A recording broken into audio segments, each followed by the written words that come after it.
It's 3 a.m. local time. The Strait of Hormuz is dark except for the navigation lights of 15 oil tankers making their way through the narrow passage. Each tanker carries 2 million barrels of crude oil worth over $150 million. In total, these 15 ships represent roughly $2 billion in cargo. The crews are experienced. The route is routine. They've done this hundreds of times, and then, in less than 30 minutes, everything changes. By 3:30 a.m., the strait is closed. Not a single tanker can pass. 30% of the world's seaborne oil trade has been cut off, and it happened faster than anyone thought possible. Today, we're breaking down exactly how Iran could shut down the Strait of Hormuz in 30 minutes. What weapons and tactics make this possible? Why geography gives them this capability? And what stops them from actually doing it? And I promise, after this video, you'll understand that some choke points aren't just strategically important. They're operationally vulnerable in ways that should terrify anyone who depends on stable energy markets. Let's start with the setup. The Strait of Hormuz is 21 miles wide at its narrowest point, but the navigable shipping channel is only about 2 miles wide in each direction. On the northern side is Iran. On the southern side is Oman. The shipping lanes carrying outbound oil tankers run within 6 miles of the Iranian coast, well within Iran's territorial waters. This proximity is everything. It's not a distant target requiring long-range weapons. It's right there. Iran can reach the shipping lanes with coastal artillery, short-range missiles, fast attack boats, and naval mines. And in a crisis, they can deploy all of these simultaneously. Here's the 30-minute timeline. Let's walk through exactly how this would unfold. Minute 0 to 5, deployment. Iran makes the decision to close the strait. Within seconds, commands are issued to coastal missile batteries, naval mine layers, and Revolutionary Guard Corps fast attack boats. These assets are pre-positioned. They're not scrambling from distant bases. They're already in place along the coast, ready for exactly this scenario. Iran has spent decades preparing for this. The infrastructure exists. The personnel are trained. The weapons are loaded. Coastal defense missile batteries target the first tankers entering the strait. Iran operates anti-ship cruise missiles with ranges of 200 to 300 kilometers, but they don't need that range. The tankers are 6 miles away. The missiles take less than 2 minutes to reach their targets. Fire control radar locks onto the largest ships, prioritizing VLCCs because they're slow, massive, and impossible to miss. Launch authorization is given. Missiles fire. Simultaneously, fast attack boats deploy from coastal bases. These are small, fast vessels armed with rockets, torpedoes, and machine guns. They operate in swarms, making them difficult to target individually. Within 5 minutes, dozens of boats are speeding toward the shipping lanes. Their mission isn't necessarily to sink ships. It's to create chaos, threaten tanker crews, and make the strait operationally impassable. Minute 5 to 10, first strikes. The first missile hits. A VLCC carrying 2 million barrels of crude takes a direct strike amidships. The explosion ruptures cargo tanks. Crude oil spills into the water. Fire breaks out. The ship doesn't sink immediately.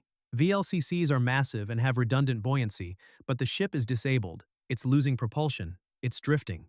And it's now a navigation hazard blocking part of the shipping lane.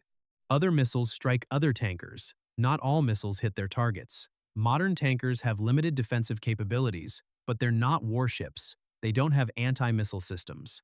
They can't evade. They can't shoot back. They can only try to maneuver, which at 20 knots is almost useless against supersonic missiles. Within 10 minutes, at least 3 tankers are hit. One is on fire. One is dead in the water. One is sinking. The shipping lane is partially blocked. Other tankers that haven't been hit are now making emergency maneuvers. Captains are ordering full stop. Some are attempting to turn around, but in a narrow channel with other ships nearby, this creates collision risks. Panic is setting in. Fast attack boats reach the tankers. They don't need to sink every ship. They fire warning shots across tanker bows. They position themselves to block forward movement. They create the perception that any ship attempting to transit will be attacked. Tanker crews are civilians. They're not paid to navigate through active combat zones. Captains make the rational decision. Stop, turn around, get out. Minute 10 to 15, mining operations. While missiles and fast boats create immediate chaos, Iran deploys naval mines. Mine-laying vessels drop dozens of mines into the shipping channel. These aren't improvised devices. Iran has stockpiled thousands of naval mines specifically for this purpose. Some are bottom mines that sit on the seabed and detonate when a ship passes overhead. Others are floating mines that drift with currents. The types don't matter. What matters is that once mines are in the water, the shipping lane is unusable until cleared. Minesweeping is slow, dangerous, and requires specialized vessels. Clearing a minefield takes days or weeks, not hours. Even a single unconfirmed mine sighting is enough to halt all traffic. Tanker captains won't risk a $200 million ship and crew on the possibility that the channel might be clear. Insurance companies won't cover transits through mined waters. Shipping companies recall their vessels. By minute 15, not a single tanker is attempting to enter the strait. Minute kins. To Vind. Information? Cascade. News of the attack spreads instantly. Tanker crews radio distress calls, satellite communication systems transmit position data. Within minutes, maritime authorities, coast guards, and naval forces worldwide know the strait is under attack. Shipping companies issue emergency orders. Tankers approaching the strait from the Persian Gulf side are ordered to hold position or return to port. Tankers outside the strait are ordered not to enter. The flow of oil stops. Global oil markets react immediately. Automated trading systems detect the news. Oil futures spike. Within 20 minutes of the first missile launch, crude oil prices jump 20 to 30%. Trading floors erupt. Analysts scramble to assess the damage. Governments convene emergency meetings. The media reports that the Strait of Hormuz has been attacked and is closed to shipping. Minute 20 to 30. Complete closure. By minute 30, the strait is operationally closed. 3 tankers are disabled and drifting in the shipping lane. Fires are burning. Oil is spilling. Mines are in the water. Fast attack boats are patrolling. And no commercial ship is willing to transit. The physical closure isn't total. Some of the channel is still technically navigable, but that doesn't matter. Perception is reality. If tanker captains believe the strait is too dangerous, they won't go. If insurance companies won't cover the risk, ships won't sail. If port authorities advise against transit, vessels won't enter. 30 minutes. That's all it took. No prolonged military campaign, no invasion, no occupation. Just a coordinated strike using pre-positioned coastal defenses, fast boats, and mines. And the result is that 30% of global oil trade is cut off. Now let's talk about why this is possible. Geography is the core factor. Iran controls the northern coastline of the strait. The shipping lanes pass through Iranian territorial waters. This gives Iran geographic leverage that's almost impossible to counter. Unlike a choke point in open ocean, where an attacker would need long-range power projection, the Strait of Hormuz is right next to Iran. Coastal defenses are inherently easier to deploy and harder to neutralize than expeditionary forces. Iran has also invested heavily in asymmetric naval capabilities. They don't try to match the U.S. Navy ship for ship. They can't. Instead, they focus on weapons and tactics designed specifically for the strait. Swarm attacks with fast boats, coastal missile batteries hidden in mountainous terrain, naval mines that can be deployed quickly. These capabilities are purpose-built for denying access to the strait, and they're effective. There's another factor. Tankers are civilian vessels. They're not designed to operate in combat zones. A naval destroyer has armor, countermeasures, and weapons. A tanker has none of those. It's a slow, unarmed, highly flammable target. Even a small attack can disable a tanker. And once 1 or 2 tankers are burning in the channel, other ships won't attempt the transit. The commercial shipping industry is risk-averse. That's rational. But it means that a small number of successful attacks can achieve strategic closure without needing to physically sink every ship. So, why hasn't Iran done this? If it's so easy, why is the strait still open? The answer is consequences. Closing the Strait of Hormuz would trigger immediate and overwhelming military retaliation. The United States has made clear that freedom of navigation through the strait is a vital national interest. Closing the strait would be considered an act of war. The U.S. military would respond with airstrikes against Iranian missile sites, naval bases, and command centers. Iran's military infrastructure would be targeted. The retaliation would be severe. But there's an economic dimension that's even more important. Iran itself depends on the strait. Roughly 90% of Iran's oil exports transit the Strait of Hormuz. If Iran closes the strait, they close their own economy. They cut off their primary source of foreign revenue. It's economic suicide. Closing the strait doesn't just hurt Iran's adversaries, it destroys Iran's economy. This is why the threat exists, but has never been executed. It's a doomsday option, a weapon that, if used, guarantees mutual economic destruction. There's also the question of reopening. Let's say Iran closes the strait. What happens next? International naval forces would mobilize to reopen it. Minesweepers would be deployed. Tanker escorts would be organized. Airstrikes would neutralize Iranian coastal defenses. Eventually, the strait would be cleared. But this takes time. Days at minimum, possibly weeks. And during that time, global oil markets would be in chaos. Prices would spike, supply shortages would appear, strategic reserves would be drawn down. The economic damage would be enormous, even if the closure is temporary.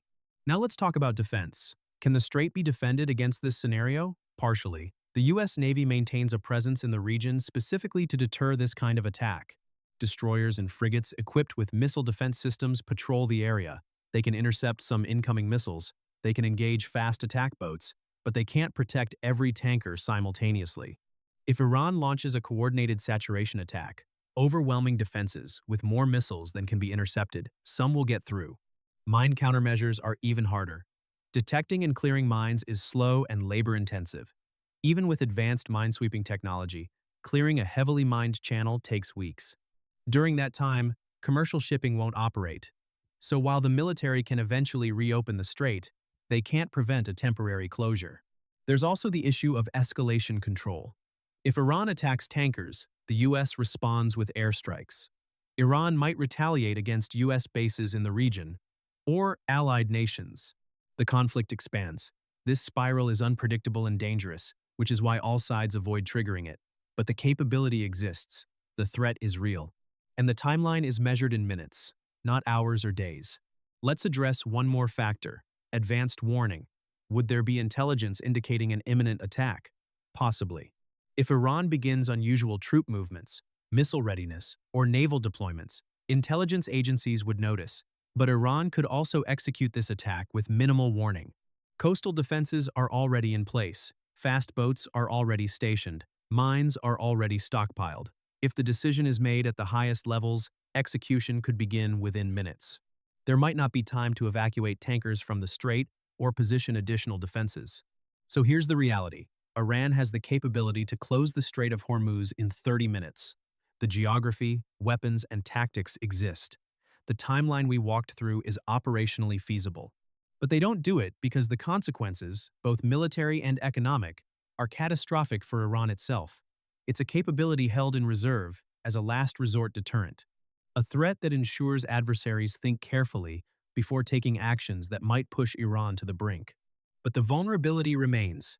The Strait of Hormuz is a geographic chokepoint that concentrates 30% of global oil trade into a narrow passage within striking distance of a regional power, with the means and motive to disrupt it.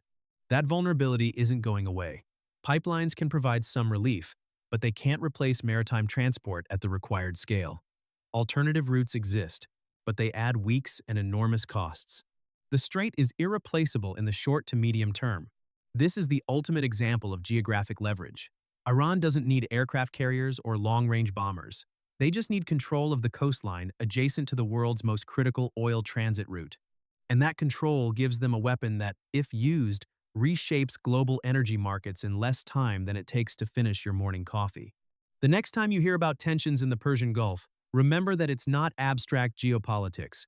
It's about a 30-minute window between normal operations and global oil supply crisis. And now, you know exactly how that window works. If you've ever wondered what would happen to global shipping if other critical straits like Malacca or Suez were closed, I've already covered that in another video.